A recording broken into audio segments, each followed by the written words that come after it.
آج تک یہ پتہ نہیں چلا کہ ہٹلر نے 60 لاکھ یہودی کیسے تیغزن کیے، اور اگر کیے بھی تو اس کا تاوان فلسطینیوں سے کیوں وصول کیا جا رہا ہے۔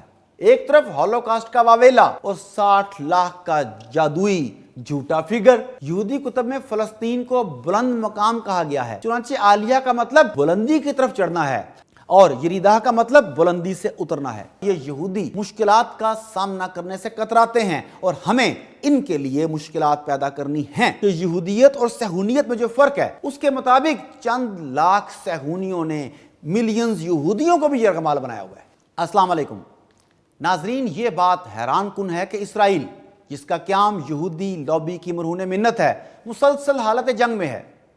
پہلی جنگ عظیم کے بعد جب گریٹر اسرائیل کا منصوبہ سامنے آیا تو یہ بات واضح ہو گئی کہ یہودی اس کے لیے پوری دنیا سے یہودیوں کو اسرائیل میں بسانے کی کوشش کریں گے۔ اس کام کے لیے زیر زمین اور ڈرائنگ رومز میں کام جاری رہا، چونکہ یہاں لابیاں نظر نہیں آتی بلکہ پرچھائیاں نظر آتی ہیں۔ ناظرین، دوسری جنگ عظیم کے بعد تو گویا یہودیوں کی چاندی ہو گئی۔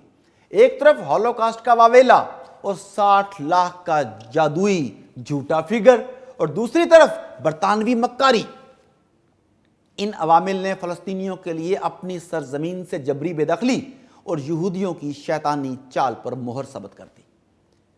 آج تک یہ پتہ نہیں چلا کہ ہٹلر نے 60 لاکھ یہودی کیسے تیغزن کیے، اور اگر کیے بھی تو اس کا تاوان فلسطینیوں سے کیوں وصول کیا جا رہا ہے۔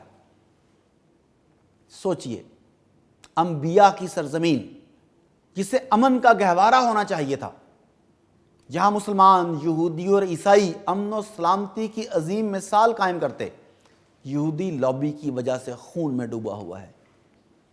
اس شیطانی لابی کا خیال ہے کہ طاقت، دھونس اور ظلم و جبر سے یہودیوں کا تحفظ یقینی بنایا جا سکتا ہے اور گریٹر اسرائیل کا قیام بھی عمل میں لایا جا سکتا ہے، مگر ظاہر ہے یہ یہودی دماغ کا فطور ہے۔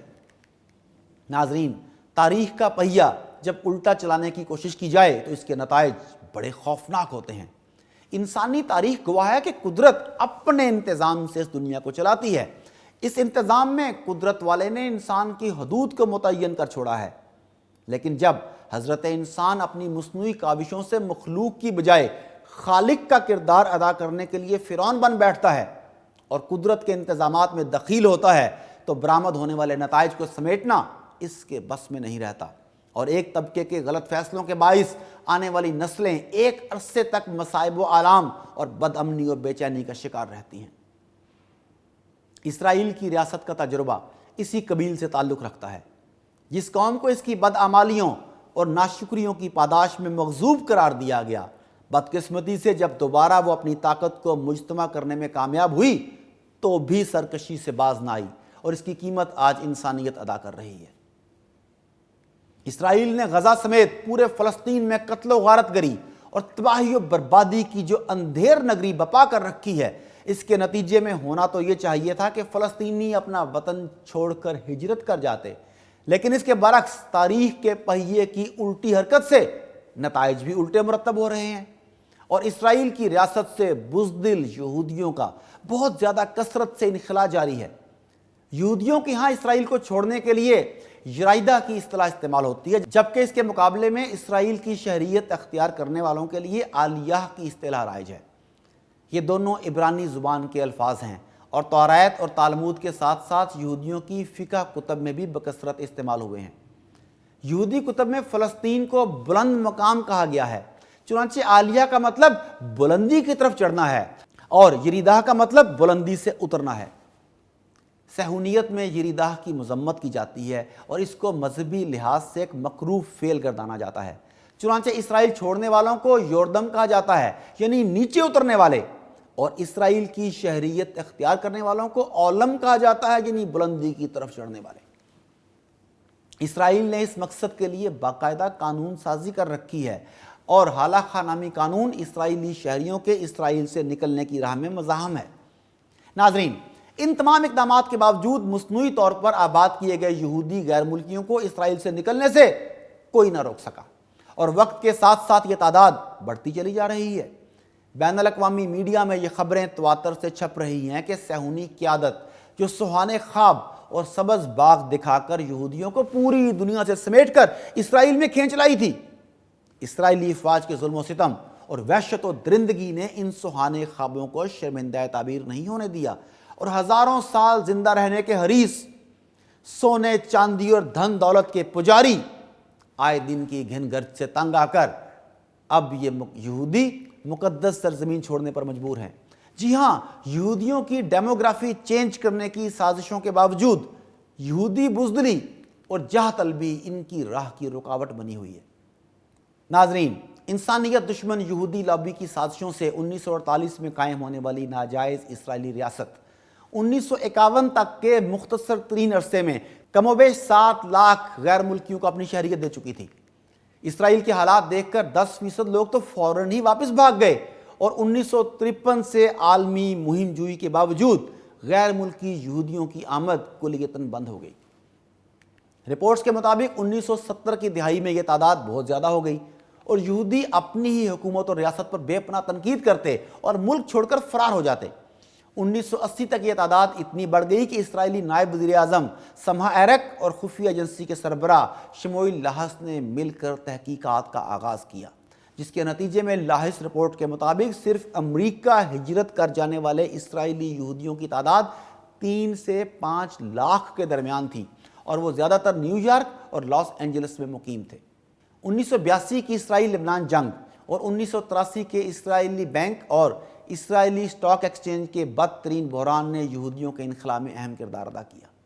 اس موقع پر اسرائیلی حکومت اور اسرائیلی سیاستدان سر جوڑ کر بیٹھے اور پورا زور لگایا کہ دنیا کو اس بات کا اندازہ نہ ہو، اور اگر یہ بزدل یہودی اسرائیل سے نکل بھی جائیں تو صحیح تعداد کا پتہ نہ چل پائے۔ اس راز کا بھانڈا اس وقت پھوٹا جب اسرائیلی ماہر آبادیات پائنی ہرمن نے ایک انٹرویو میں انکشاف کیا کہ اسرائیل سے یہودیوں کے انخلا کی جو تعداد حکومت بتا رہی ہے، حقیقت اس سے کہیں زیادہ ہے۔ 2003 میں اسرائیلی وزارت نو آبادیات نے 7.5 لاکھ اسرائیلیوں کی تعداد بتائی جو ملک چھوڑ کر امریکہ اور کینیڈا آباد ہو چکے تھے۔ یہ تعداد اسرائیل کی کل آبادی کا 12.5% بنتی ہے۔ 5 سال کے مختصر عرصے میں 2008 میں اسی وزارت نے مزید 7 لاکھ اسرائیلیوں کے انخلا کی تصدیق کی، جن میں سے 4.5 لاکھ برطانیہ میں اور باقی ماندہ یورپ کے دیگر ملکوں میں جا بسے۔ 2012 میں مشہور عالمی ادارہ پیو ریسرچ نے 2012 میں اپنی رپورٹ میں انکشاف کیا کہ اسرائیل میں 3,30,000 سے زائد پیدا ہونے والے یہودی شہری اپنے ملک سے باہر آباد ہیں۔ لاس اینجلس کے یہودی سفارتکار ڈینے گیبٹ نے دعویٰ کیا کہ 6 سے 7 لاکھ یہودی تو اسی شہر میں موجود ہیں۔ ناظرین، یہ اعداد و شمار تو حکومت یا سرکاری اداروں کے فراہم کردہ ہیں، اصل تعداد کیا ہوگی اس کا اندازہ بخوبی لگایا جا سکتا ہے۔ یعنی ایک طرف اسرائیلی ناجائز ریاست فلسطین کی ڈیموگرافی تبدیل کرنے کے لیے یہاں یہودی گروپوں کی حوصلہ افزائی کر رہی ہے، انہیں فیسیلیٹیٹ کر رہی ہے، مگر دوسری طرف یہ مقدس سرزمین جو قربانیاں مانگتی ہے وہ فلسطینی مسلمانوں کے علاوہ کوئی اور نہیں دے پا رہا، لہٰذا یہ یہودی اس ارض مقدس سے بھاگ رہے ہیں۔ ناظرین، ایک رپورٹ کے مطابق دنیا کی کل 15% یہودی آبادی اسرائیل میں مقیم ہے۔ اس سے اندازہ کیا جا سکتا ہے کہ اسرائیل کی ناجائز ریاست 85% یہودیوں کی عملی حمایت سے محروم ہے۔ 2007 میں 42,000 اسرائیلیوں نے دوسرے ممالک کے لیے شہریت کی درخواستیں دیں، جن میں سے 4,000 افراد کو جرمنی میں شہریت مل گئی، اور یہ تعداد 2005 کے مقابلے میں تقریباً 2 گنا تھی۔ جبکہ تصویر کا دوسرا رخ یہ ہے کہ اسرائیلی ریاست کے دروازے بلا امتیاز رنگ و زبان و ثقافت دنیا بھر کے یہودیوں کے لیے غیر مشروط کھلے ہیں۔ اسرائیل کے ٹی وی چینل 2 نے اپنے نشریات کے دوران دکھایا کہ ان کے نمائندے نے کینیڈین یہودی سے پوچھا کہ تم اسرائیل کیوں چھوڑ آئے ہو؟ تو اس نے کہا یہاں کینیڈا کی زندگی پرسکون بہت ہے۔ اسرائیلی اخبار دی ہرٹز کے مطابق سابق روسی ریاستوں کے بے شمار یہودی اپنے سابقہ ملکوں میں واپس جا چکے۔ ناظرین، در حقیقت اسرائیل کی تاسیس کے وقت کل عالم کے یہودیوں میں ایک مذہبی جذبہ تھا، اور خاص طور پر یورپی رویوں نے ان کے اندر شدید قسم کا رد عمل پیدا کر دیا تھا، جس کے باعث اسرائیلی ریاست کے اعلان قیام کے ساتھ ہی دنیا کے کونے کونے سے یہودی امڈے چلے آئے اور اپنی کل دولت اور مال و متاع اور تمام اثاثہ جات حیات بھی ساتھ لائے۔ 1976 میں اسرائیلی وزیر اعظم اسحاق رابن نے ایک انٹرویو کے دوران کہا کہ اسرائیلی شہریت اختیار کرنے والوں کی تعداد سست روی کا شکار ہو چکی ہے۔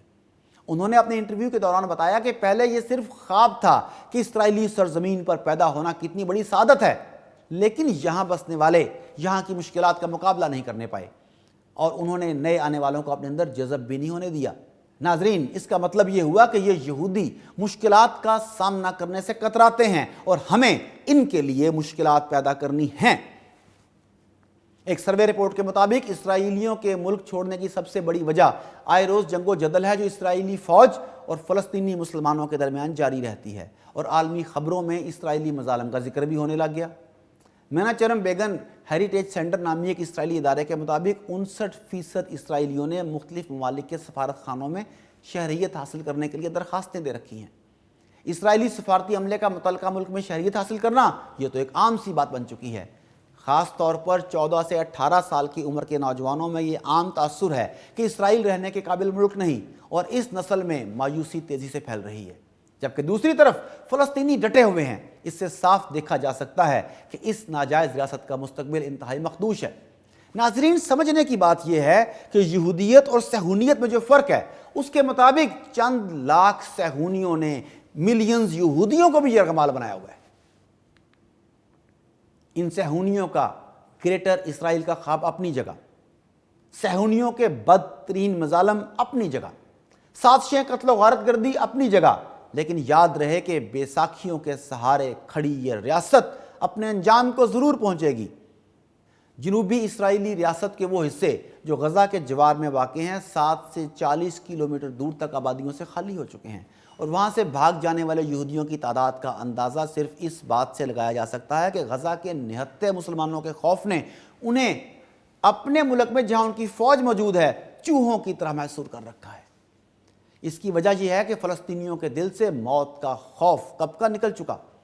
عرب شیوخ اور مسلمان ممالک کے بزدل حکمران انہیں کتنی ہی عزت و احترام سے نواز لیں، ظالم صہیونی ضرور اپنے انجام کو پہنچیں گے، اور قرآن کا وعدہ ہے، بے شک اللہ کا عذاب شدید ہے۔